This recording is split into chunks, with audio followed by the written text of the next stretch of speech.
तो हमारे भीतर जब शिव नाम की मस्ती हो, हमारे भीतर जब भगवान शंकर के नाम की मस्ती हो, हमारे भीतर जब शिव नाम का स्मरण हो, हमारे भीतर जब शंकर नाम की मस्ती अंदर से भीतर से सम्मुख में प्रकट होने लगे, तब समझ लेना कि शिव तुम्हारे हृदय में आकर बैठ गए। अब तुम साधारण नहीं, तुम्हारी हस्ती स्वयं शिव देवाधिदेव महादेव कुछ निश्चित कर रहे, कुछ भगवान शंकर निश्चित कर रहे। जो सावन का आखिरी सोमवार हो, जो लोटा जल का लेकर जा रहे हो, उसमें थोड़ा सा इत्र, अगर इत्र नहीं हो तो गुलाब की पंखड़ी नहीं हो तो कोई फूल की पत्ती उस जल में बाबा को समर्पित इत्र हो तो ज्यादा अच्छा। आखिरी सोमवार को या सावन महीने का आखिरी दिन आप शिव को जब 2 लोटा जल चढ़ाएं तो उसमें इत्र का भाव रखकर, कामना कर कर, त्र्यंबकेश्वर बाबा का स्मरण कर कर और महामृत्युंजय मंत्र को जपते हुए। कौन सा मंत्र? ये वेद का बड़ा सुंदर मंत्र है, इसको चिल्लाकर नहीं बोला जाता, भीतर महामृत्युंजय मंत्र का स्मरण करते हुए। और अगर महामृत्युंजय मंत्र याद नहीं हो तो पंचाक्षर मंत्र नमः शिवाय, पंचाक्षर का स्मरण नहीं रहे तो षडाक्षर ओम नमः शिवाय, षडाक्षर का स्मरण नहीं हो तो श्री शिवाय नमस्तुभ्यम। और मेरा निवेदन सभी मेरी जीजियों से, मेरे जीजाओं से, मेरी बेटियों से, बेटाओं से, मेरी माताओं से, श्रावण के महीने के जितने सोमवार रहें, प्रत्येक सोमवार को शंकर जी का अगर मंदिर जा सको तो ठीक है, ना जा सको तो शिखर का दर्शन, और वो भी ना कर सको तो अपने घर में जो शिवलिंग है उस पर 3 बार, 3 छोटा सा लोटा ले लो, बड़ा लोटा ले लो, कैसा भी 3 बार शिव जी का नाम लेकर 3 बार जल को अवश्य चढ़ाओ। जितने सोमवार पड़े श्रावण के महीने में आप 3 बार, भले 1 लोटा जल है उसी को रोक रोक कर 3 बार चढ़ाओ, और 3 बार चढ़ाओ। जैसे शिव मंदिर में 3 ताली का नियम है, सावन महीने में 3 लोटा अर्थात 2 लोटा जल पर रुककर 3 बार अगर जल चढ़ाया जाता है तो ब्रह्मा, विष्णु और महेश उस जल को स्वीकार कर कर तेरे घर का भंडार भर दे। 3 बार सावन के महीने में किसी भी एक सोमवार को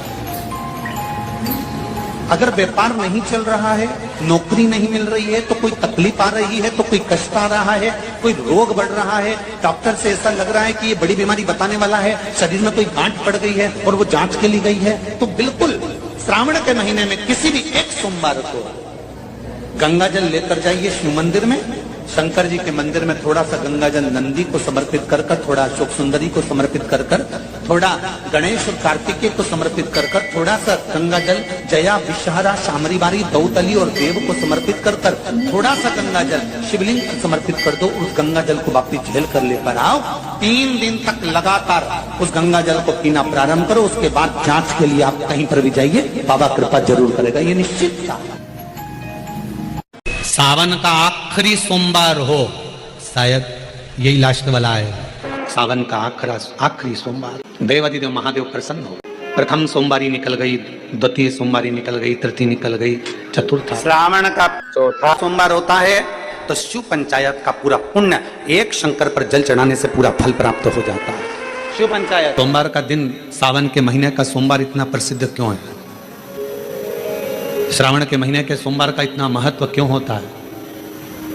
उसका एक कारण है, सावन के सोमवार का इतना महत्व क्यों है? सारे सोमवार होते हैं, सारे श्रावण सोमवार का दिन होता है, सारे सोमवार मान्य होते हैं, पर सावन के सोमवार की इतनी महत्वता क्यों है? इसलिए किस लिए सावन के सोमवार की महत्वता इसलिए है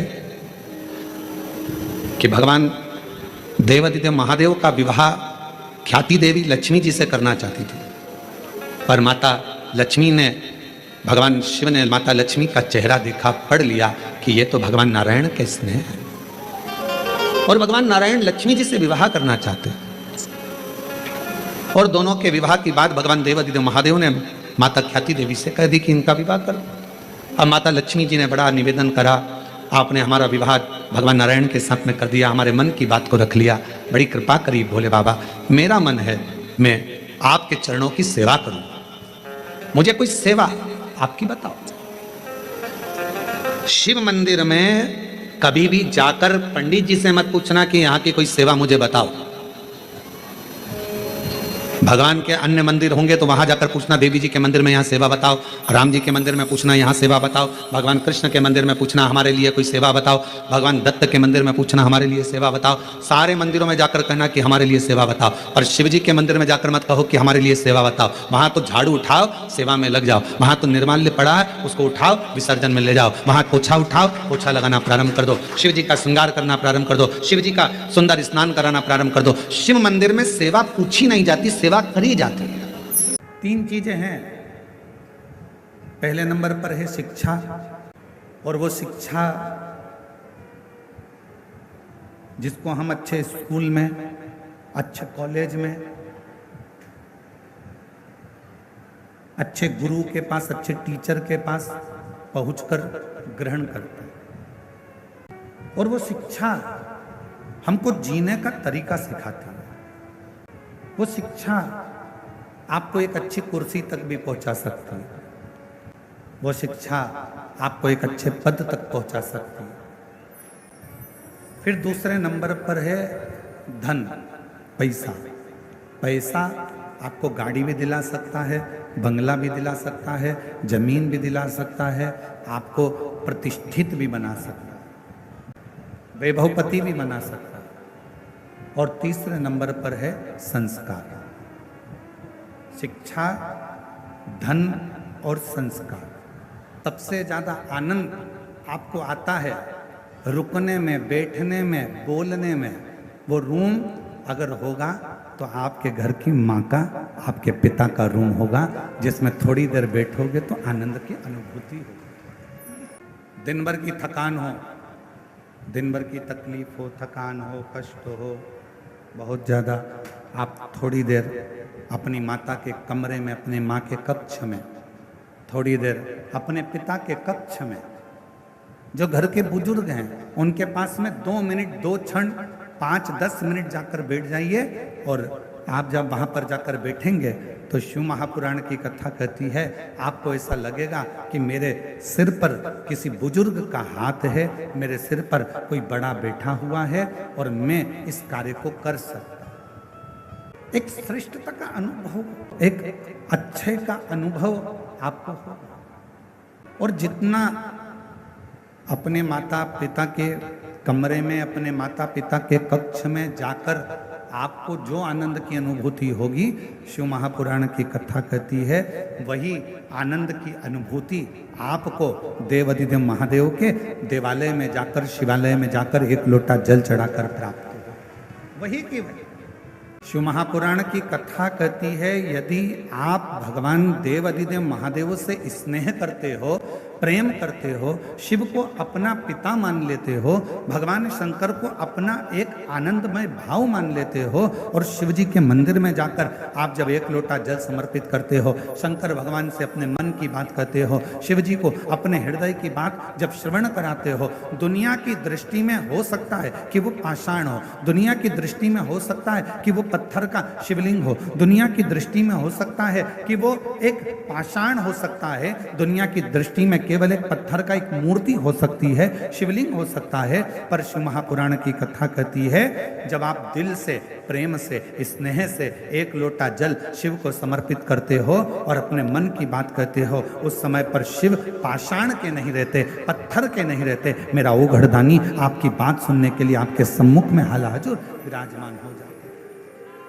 शिव चरित्र कहता है कि मेरे देवादिदेव महादेव इतने प्रखर हैं, जिस राख को दुनिया का कोई व्यक्ति प्रयोग में नहीं ले सकता, उस राख को भगवान शंकर अपने शरीर पर धारण कर कर उस राख की भी कीमत बढ़ा देते हैं। वो शिव है। दुनिया जिसको छोड़ दे, लोग कहते हैं कि ये नकारा है, किसी काम का नहीं है, किसी काम का नहीं है।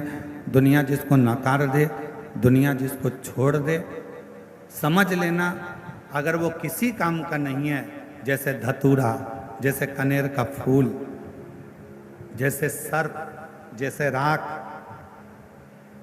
जैसे चंद्रदेव पूरे बीमार पड़ गए, शरीर पूरा गल गया, पूरा शरीर बेकार हो गया, तब वो चंद्रदेव भी जब किसी कार्य के ना बचे, तब देवता भी उससे दूरी बना लिए। तब मेरे भगवान शंकर ने चंद्र को भी स्वीकार करा, राख को, भस्म को भी स्वीकार करा। तब मेरे भगवान शंकर ने सर्प को भी स्वीकार करा, और राख को, धतूरे को, कनेर को मेरे शंकर भगवान स्वीकार करते गए, स्वीकार करते गए। मेरे शंकर भगवान स्वीकार करते, मेरे शिव जी ने उसको स्वीकार कर लिया। 33 कोटि देवता में केवल एक देव अधिदेव महादेव ऐसे हैं जो एक लोटा जल चढ़ाते से ही प्रसन्न। बोलो बोलबम का नारा है सारी समस्या का हल। श्री शिवाय श्री। इस कोटि देवता में केवल एक देव अधिदेव महादेव ऐसे हैं जो एक लोटा जल चढ़ाते से ही प्रसन्न हो जाते। कुछ नहीं चाहिए तुमसे। तुम्हारा धन तुम्हारे पास रखो, तुम्हारी संपदा तुम्हारे पास रखो, तुम्हारा सत्ता तुम्हारे पास रखो, तुम्हारा वैभव तुम्हारे पास में रखो, तुम्हारी पूंजी तुम्हारे पास में रखो, सब तुम्हारे पास में रखिए, शिव जी को नहीं चाहिए। शिव शिव है, उसको भजो, उसको स्मरण करो। चंद्रदेव को काया का रोग हो गया, किसके पास जाए चंद्रदेव? रो पड़े, बिलक पड़े, नैनों से अश्रु बहने लगा चंद्रदेव। किसके पास जाए? देव ऋषि नारद जी से जाकर विनय करा, कोई मुझे नहीं साध रहा, मुझे काया का रोग हो गया, मेरा शरीर गलकर नीचे गिर गया। शरीर, मुझे काया का रोग हो गया, मेरा शरीर गलकर नीचे गिर रहा है। कृपा करिए, करुणा करिए, कुछ तो करिए। शिव शंकर की कथा कर रही है। चंद्र का रोग, शरीर का गलना, शिव जी की आराधना करना चंद्र ने, और भगवान शंकर प्रसन्न होकर चंद्र को जाकर दर्शन, चंद्र को दर्शन दिया, वहीं पर शिव जी का नाम सोमनाथ होगा। शिव महापुराण की पवित्र कथा वर्णन कर, चंद्रदेव को भगवान शिव जी ने दर्शन दिया, और जब चंद्रदेव को दर्शन दिया तो चंद्रदेव से कहा कि यदि आपको कुछ मांगना हो मांगो। शिव मंदिर में जाने वाला व्यक्ति, शंकर जी को रोज जल चढ़ाने वाला व्यक्ति, शिव जी से कुछ नहीं भी मांगे और केवल देवाधिदेव महादेव को केवल धन्यवाद ही दे दे कि तेरी कृपा है जो मैं तेरे मंदिर तक आ जाता हूँ, तेरी कृपा है जो मैं शिव महापुराण की कथा श्रवण कर लेता हूँ, तेरी कृपा है जो मैं कथा में बैठा, तेरी कृपा। चंद्रदेव से कहा मांगो तुम्हें क्या चाहिए? चंद्रदेव कुछ नहीं मांगते, बस साथ मत छोड़ना, मैं अपने साथ से तुझे दूर नहीं करूंगा। चंद्र को भगवान शंकर ने अपने मस्तक पर धारण कर लिया। अब जब शिव जी का विवाह, ये तो हो गई कथा सती जी के समय की। अब शिव जी का जब सती माता जलकर भस्म हो गई, हिमालय राज के घर में मां पार्वती के समय पर प्रकट हो गई, और पार्वती जी के साथ शंकर जी का विवाह पक्का हो गया। शिव जी दूल्हा बनकर बारात लेकर भी आ गए, शंकर जी का पार्वती जी के साथ विवाह होने लगा, सारी पूजन हो गई, पंडित जी भी आ गए, सारा विधान हो गया, सारा पूजन हो गया। अब बात अड़ी फेरे। ब्राह्मण देवता बोले खड़े हो जाओ शिव जी, माता पार्वती जी खड़े हो जाइए, भावर का समय आया। अब खड़े होइए, भावर का समय हो गया। शिव जी खड़े हो गए, पार्वती जी खड़ी नहीं। हिमालय राज ने मां पार्वती जी से कहा बेटा खड़े हो। पार्वती खड़े, मैनावती आई। पार्वती जी भावर के लिए खड़े होना पड़ेगा, खड़े होइए जब तो फेरे डलेंगे। पार्वती पूरा दिन निकल गया, पार्वती जी फेरे के लिए खड़ी नहीं, कोई की बात नहीं मानी। तब आखिरी में मां मैनावती के पिताजी, पार्वती जी के नाना जी पितरदेव मंडप में आए इसलिए आज भी सनातन धर्म में मंडप शादी का जब लगता है तो उसमें पितरों की पूजन होती है। पितृदेव आए, उन्होंने अपनी नातिन से पूछा, बेटी शिव जी के साथ तुम्हारी भावर होने वाली है, फेरे डलने वाले हैं, तुम ये फेरे क्यों नहीं लगाती? पार्वती जी ने अपने नाना जी से कहा, ये बताओ नाना जी, 2 पुरुष 1 स्त्री फेरे कैसे ले? शंकर जी के मस्तक पर चंद्रमा है, अगर मैं फेरे लूंगी तो 2 पुरुष के साथ हो जाएंगे। शिव जी से कहो ना कि चंद्र को त्याग दें और फिर मुझसे विवाह करें। शंकर जी के कानों में शब्द गया, शंकर जी ने चंद्र को हाथ जोड़कर दूर किया और पार्वती जी के साथ में फिर फेरे डले।